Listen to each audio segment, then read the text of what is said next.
Hello everyone, welcome to my YouTube channel. ఈరోజు మనం గుత్తొంకాయ curry చేసుకుందాం.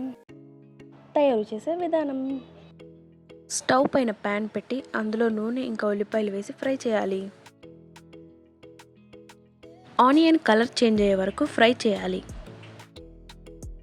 ఇప్పుడు ఒక మిక్సర్ జార్లో 1 కప్ ఎండు కొబ్బరి, 1/2 కప్పు నువ్వులు, 2 స్పూన్స్ గసాలు, 1/2 స్పూన్ పసుపు, 2.5 స్పూన్స్ కారం పొడిని వేయాలి.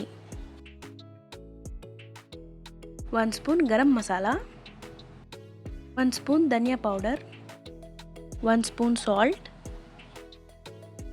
అన్నీ వేసి పౌడర్ లాగా గ్రైండ్ చేసుకోవాలి. ఇప్పుడు అదే మిక్సర్ జార్లో 1 కప్ చింతపండు రసం వేయాలి. ఫ్రై చేసుకున్న ఆనియన్ని కూడా వేయాలి. ఇప్పుడు ఈ మసాలా అంతా మెత్తని పేస్ట్ లాగా గ్రైండ్ చేసుకోవాలి. గ్రైండ్ చేసిన మసాలాని వంకాయకి చూపిస్తున్న విధంగా అప్లై చేసుకోవాలి. మసాలా అంతా అన్ని వంకాయలకు పట్టేలాగా అప్లై చేసుకోవాలి.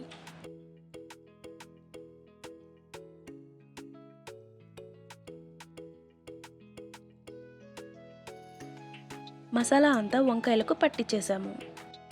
ఇప్పుడు ఒక కుక్కర్లో 1.5 స్పూన్ ఆయిల్ వేయాలి. అందులో 1 స్పూన్ జీలకర్ర, 1 స్పూన్ ఆవాలు, 3 ఎండుమిర్చిలు, కొద్దిగా కరివేపాకుని వేసి ఫ్రై చేయాలి. ఇప్పుడు అందులో మసాలా పట్టించిన వంకాయలను వేయాలి. మిగిలిన మసాలాని వంకాయలతో పాటు వేసి ఒకసారి కలుపుకోవాలి.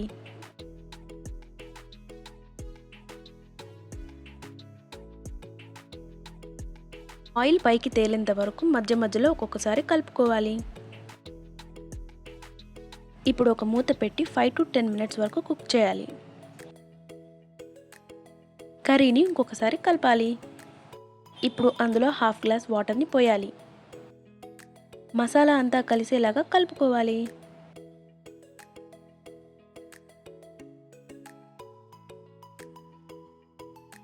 గ్రేవీ థిక్గా అయ్యాక కుక్కర్ మూత పెట్టి 5 విజిల్స్ రానివ్వాలి.